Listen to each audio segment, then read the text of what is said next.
ورحمة الله وبركاته. الحمد لله نحمده ونستعينه ونستغفره ونعوذ بالله من شرور أنفسنا ومن سيئات أعمالنا. من يهده الله فلا مضل له ومن يضلله فلا هادي له. ونشهد أن لا إله إلا الله وحده لا شريك له. ونشهد أن سيدنا وسندنا وحبيبنا ومولانا محمدا عبده ورسوله. أما بعد فأعوذ بالله من الشيطان الرجيم. بسم الله الرحمن الرحيم. وما أصابكم من مصيبة فبما كسبت أيديكم ويعفو عن كثير. صدق الله مولانا العظيم. اللهم صل على محمد وعلى آل محمد كما صليت على إبراهيم وعلى آل إبراهيم إنك حميد مجيد. اللهم بارك على محمد وعلى آل محمد كما باركت على إبراهيم وعلى آل إبراهيم إنك حميد مجيد. الحمد لله. ঐতিহাসিক জাতীয় উলামা শায়েখ আইম্মা পরিষদ উদ্যোগে আয়োজিত কোনাবাড়ি থানা কর্তৃক আজকে আজিমুশান ওয়াজ মাহফিলের সম্মানিত সভাপতি, প্রধান অতিথি, উলামায়ে কেরাম, সামনে অভিষ্ট যুবক ভাইয়েরা, মুরব্বিনে আযম, পর্দার অন্তরালে বসে আছেন পরমা শ্রদ্ধেয়া আমার মা ও ভগ্নীগণ, আল্লাহ সুবহানাহু ওয়া তাআলার দরবারে আলিশানে সর্বপ্রথম শুকরিয়া জ্ঞাপন করছি, যিনি আমাদেরকে আজকে বরকতি এমন এক সুন্দর মাহফিলে জান্নাতের বাগিচায় আমাদেরকে কোরআন ও হাদিসের আলোকে আলোচনা শোনার জন্য, বসার জন্য তৌফিক দান করেছেন। অন্তর থেকে মহাব্বতের সাথে সমস্বরে এক যুগে উচ্চ কণ্ঠে সকলে বলি আলহামদুলিল্লাহ। সম্মানিত উপস্থিতি, আল্লাহ তাআলা যাকে ভালোবাসেন, যাকে মহাব্বত করেন, তাকে দিয়ে দিনের কাজ করান। আল্লাহ তাআলা এই এলাকার জন্য, এই এলাকার অধিবাসীর জন্য ভালো চান, কল্যাণ চান।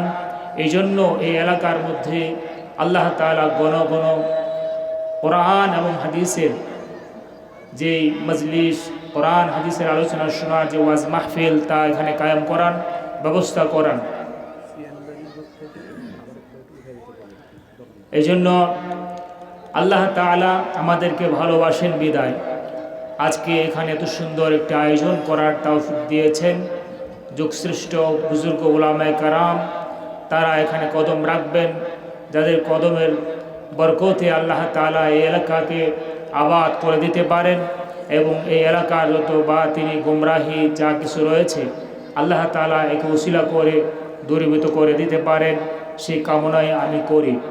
আর আমি আলোচনা শুরু করার পূর্বে আমি অনুরোধ করছি আবারও, যারা চেয়ারম্যান বাড়ি রোড এখনও দোকান নিয়ে বসে আছেন, আপনারা অনতিবিলম্বে মুহূর্তে উঠে পড়ুন। এখনই আপনারা উঠে যান। আমাদের ভলান্টিয়ারগুলো আসতেছেন, আপনাদেরকে জোরপূর্বক এখান থেকে উঠিয়ে দিবেন। মাহফিলের সৌন্দর্য রক্ষার্থে এবং মাহফিলের পরিবেশ সুন্দর থাকুক সেই জন্য আপনারা মেহরবানি করে এই মাহফিলের সৌন্দর্য রক্ষার্থে আপনারা এই রাস্তাটুকু ছেড়ে চলে যান। রাস্তা যাতায়াতের জন্য। মোহতারাম হাজিরিন, আমার সময় কম, আমি অল্প সময়ের ভিতরে কথা আমি শেষ করব।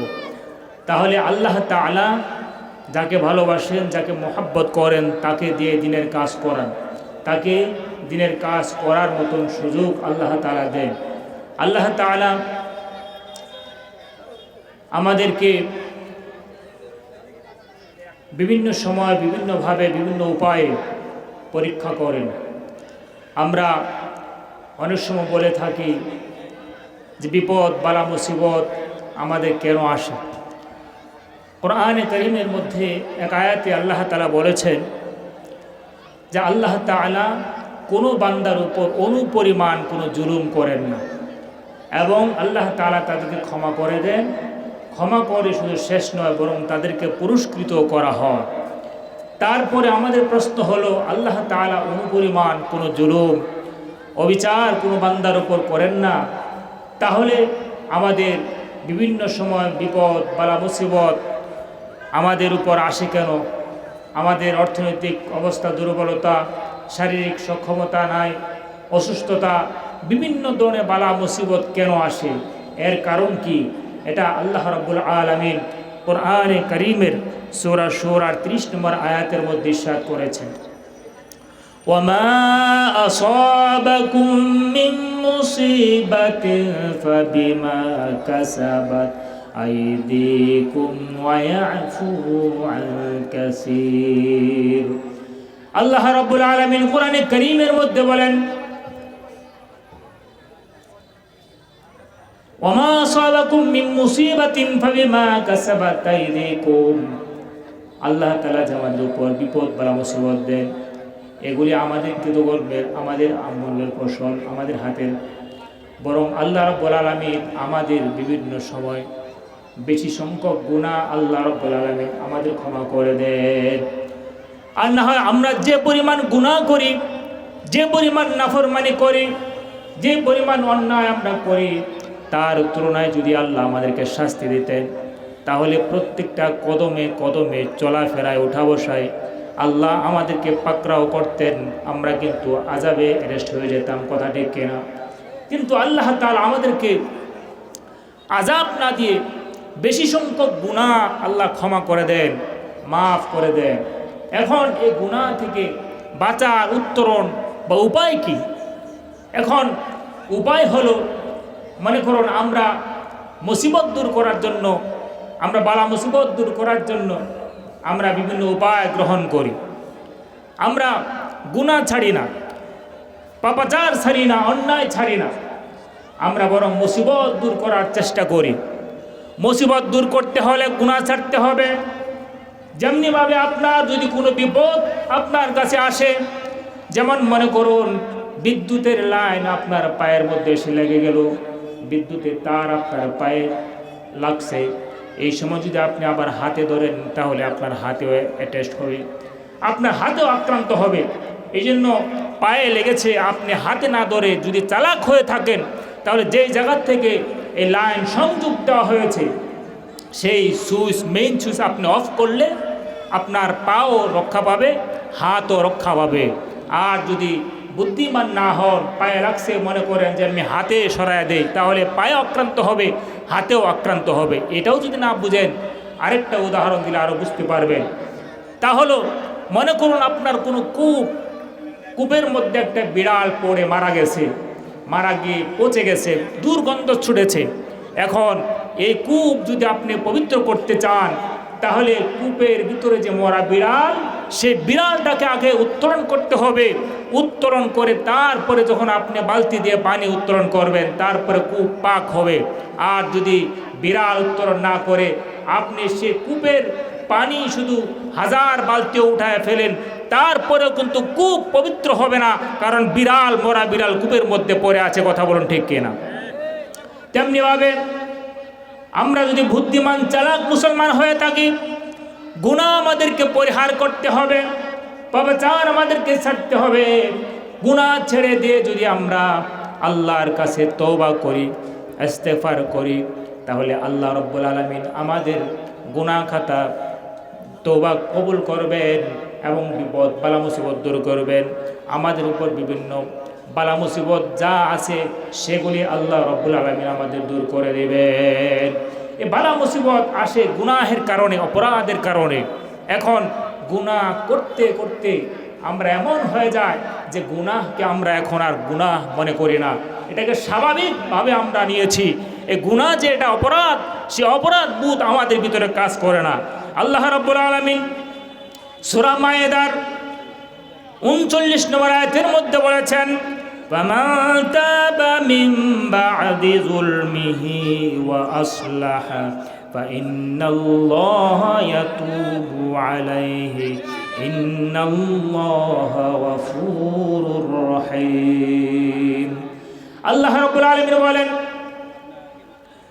কোন বান্দা যদি গুনাহ করে ফেলে, অপরাধ করে ফেলে, গুনাহ করার পরে যদি আল্লাহ তাআলার কাছে তওবা করে, ইস্তেগফার করে, তাহলে আল্লাহ রাব্বুল আলামিন তার গুনাহ ক্ষমা করে দিবেন। বরং আল্লাহ রাব্বুল আলামিন গুনাহ ক্ষমাকারী। বান্দা গুনাহ করার পরে আল্লাহর কাছে তওবা করবে, ইস্তেগফার করবে, তাহলে আল্লাহ তাআলা গুনাহ তার ক্ষমা করবেন, মাফ করবেন। আর গুনাহ থেকে যদি তওবা না করে, ক্ষমা না চায়, তাহলে গুনাহের কারণে মানুষের বিভিন্ন ধরনের মুসিবত বিপদ দুনিয়ার মধ্যে দেখা যায়। গুনাহ দুনিয়ার শাস্তি ভুগতে হয়, গুনাহের কারণে পরকালেও শাস্তি আছে, গুনাহের কারণে দুনিয়াতে লাঞ্ছনা আছে, পরকালেও লাঞ্ছনা আছে। গুনাহের কারণে দুনিয়াতে মুসিবত, পরকালেও মুসিবত। এই গুনাহ যদি না ছাড়া হয়, শেষ পর্যন্ত এমন দৃষ্টান্ত আছে, মানুষের চেহারা পর্যন্ত বিকৃত হয়ে যায়। কথা বলুন ঠিক কিনা? এমন একটা দৃষ্টান্ত রয়েছে, ভারতের জব্বলপুর এলাকায় একটা মহিলার দীর্ঘদিন হলো বিবাহ হয়েছে। বিবাহ হওয়ার পরে তার বাচ্চা হয় না। বিভিন্ন ডাক্তার কবিরাজ দেখানোর পরে, অনেক তদবির ফিকির করার পরেও কোনো সন্তানাদি হয় না। দীর্ঘ অনেক বছর চলে গেছে। তখন ওই মহিলা একদিন, সংক্ষিপ্ত করতেছে, আমি শেষ করে দেব। মহিলা একদিন একটা হিন্দুদের মেলার মধ্যে গেল। মেলায় যাওয়ার পরে সেখানে হিন্দু যে সন্ন্যাসী ছিল তার কাছে শরণাপন্ন হলো। দেখলো ওই হিন্দু সন্ন্যাসী মানুষের হস্তরেখা দেখে, হাত দেখে, আমাদের দেশে এরকম আছে, হাতের রেখা দেখে, হাতের হস্তরেখা দেখে তখন ভাগ্য নির্ণয় করে, আসে না এরকম? ভাগ্য নির্ণয় করে যে আপনি এত বছর হায়াত পাবেন, এতটা বিবাহ করবেন, আপনার ভাগ্যে এ আছে, অমুক ফাড়া আছে, ইত্যাদি ইত্যাদি বলে। কথা বলুন ঠিক কিনা? এগুলি যদি কেউ বিশ্বাস করে, তার ঈমান চলে যাবে, মুসলমান থাকতে পারবে না। এই জন্য কোনো গণক হস্তরেখা দেখে যারা মানুষের ভাগ্য নির্ণয় করে, তাদের কাছে যাওয়া যাবে না। তো ওই মহিলা তখন ওই সন্ন্যাসী তার হাত দেখার পরে তার ভাগ্য নির্ণয় করে, তার স্বর্ণবর্ণ হওয়ার পরে তখন ওই মহিলাকে হিন্দু সন্ন্যাস বলে দিল, তোমার বাচ্চা হবে, একটা কাজ করতে হবে, তুমি রাজি কেনা? করে হও, রাজি আমি। তোমার বাড়িতে কোরআন শরীফ আছে কিনা? আছে। তুমি বাড়িতে যাওয়ার পরে ওই কোরআনটা তুমি নিবা হাতে, নেওয়ার পরে ওই কোরআন শরীফটা তুমি নিচে রাখবা, রাখার পরে ওই কোরআন শরীফের উপর বসবা, বসে তুমি গোসল করবা, জুড়ে বল নাউজুবিল্লাহ। কোরআন শরীফ রাখবা নিচে রেখে তার উপর বসে গোসল করবা, তাতে তোমার বাচ্চা হবে। মহিলা এই কথা তখন তার শাশুড়ি মায়ের কাছে শেয়ার করল। শাশুড়ি মা এই কথা শোনা মাত্রই তার শরীর শিউরে উঠল। তৎক্ষণাৎ সে বলে ফেলল, এ কি বললে? মুসলমান হওয়ার পরে আল্লাহর পবিত্র কালাম, আল্লাহর কোরআন এমন বড় সম্মানী হবে, এমন বড় নাফরমানি আমি করতে পারবো না। তুমি এই কাজ করবে না, তাহলে তুমি ধ্বংস হয়ে যাবে। এই কথা তখন শাশুড়ি বলল। তখন আর বৌমা করে নয়, তখন শাশুড়ি একদিন ঘরের ভিতরে রান্না বান্না করতেছেন, আর সকাল পাড়ি দিয়ে একবার দুপুর হয়ে গেল। শাশুড়ি মা দেখলো বৌমা এখনো সহযোগিতা করে না কাজে। অন্য দিন রান্না করে এসে কুটা বাসা করে, রান্না বান্নার কাজ করে, কিন্তু আজকে করতেছে না, কারণ কি? শাশুড়ি মার সন্দেহ হলো, দৌড় দিয়া ঘরের ভিতরে প্রবেশ করলেন। প্রবেশ করার পরে দেখলেন ঘরের ভিতরে আলমারির মধ্যে যে কোরআন রাখা ছিল, কোরআন দেখতে পাওয়া যায় না, কোরআন নাই। শাশুড়ি তখন সন্দেহ হয়ে গেল। তৎক্ষণাৎ তিনি দৌড়ে গেলেন পাকঘরে, রান্নাঘরে গেলেন, সেখানেও দেখলেন নাই। তারপরে গেলেন গোসলখানায় গিয়ে দেখেন গেট লাগানো, দরওয়াজা লাগানো। শাশুড়ি মার বুঝে আসলো, ঘরের দরওয়াজা ভাঙলেন। ভাঙার পরে ভিতরে দেখলেন কোরআন শরীফ নিচে পড়ে আছে, আর একটা শূকর তার পাশে দাঁড়ানো। শাশুড়ি বুঝতে পারলো আল্লাহর কোরআন নিয়ে আসে নাফরমানি করেছে, তাকে হিন্দু সুন্নাত যে কথা শিখিয়ে দিয়েছিল এই কাজ সে করেছে।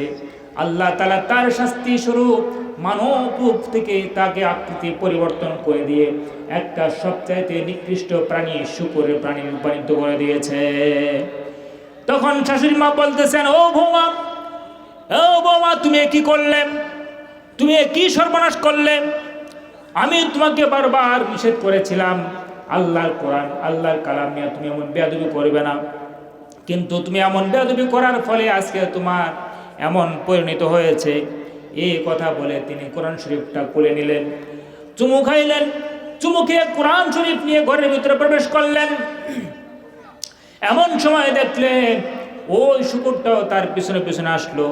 তখন কতক্ষণ পরে তার ছেলে অফিস থেকে আসলো, এসে দেখলো তার মা ঘরের ভিতরে, কিন্তু ঘরের উঠানে একটা শূকর শুয়ে আছে।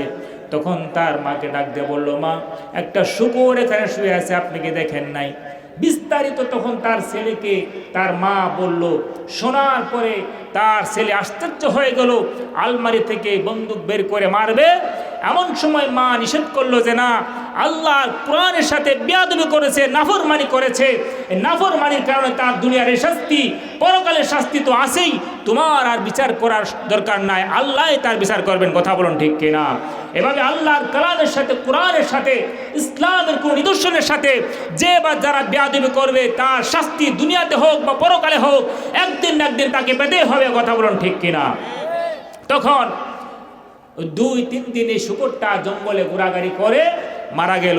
মোহতারাম হাজিরিন, এর দ্বারা প্রমাণিত হয়ে গেল গুনাহ করলে দুনিয়া হোক বা পরকালে হোক তার শাস্তি প্রায়শ্চিত্ত আছে না নাই? অবশ্যই আছে। এই গুনাহ থেকে আমাদেরকে বেঁচে থাকতে হবে, সকল প্রকার অপরাধ থেকে আমাদেরকে বেঁচে থাকতে হবে। নিজেরা বাঁচবো, নিজেরা বাঁচিয়ে রাখবো। আল্লাহ তাআলা কোরআনের মধ্যে বলেন, কু আনফুসাকুম ওয়া আহলিকুম নারা, নিজে আগে জাহান্নামের আগুন থেকে বাঁচো, আহালদেরকে বাঁচাও। এই জন্য এই মাহফিলের আয়োজন, এই মাহফিল কোরআন ও হাদিসের আলোচনা হবে। আমরা এই মাহফিল থেকে কোরআন ও হাদিসের আলোচনা শুনে নিজেরা বাঁচবো, আরেকজনকে বাঁচানোর চেষ্টা করব। উদ্দেশ্য এটাই। আল্লাহ তাআলা এই মাহফিলকে আজকে কবুল করুন এবং এই মাহফিলের যাবতীয় হাজাতগুলি পুরা করুন। আপনারা যারা এখনো আসেন নাই, আপনারা দ্রুত মাহফিল স্থলে এসে উপস্থিত হয়ে যান। এখনও ধারাবাহিকভাবে আলোচনা শুরু হবে। আমি সংক্ষিপ্ত আকারে যতটুকু আলোচনা করলাম, আল্লাহ তাআলা আমাদের প্রত্যেককে এই কথাগুলির উপর আমল করার মতন তৌফিক দান করুন। ওমা তৌফিক ইল্লা বিল্লাহ। আসসালামু আলাইকুম ওয়া রাহমাতুল্লাহ।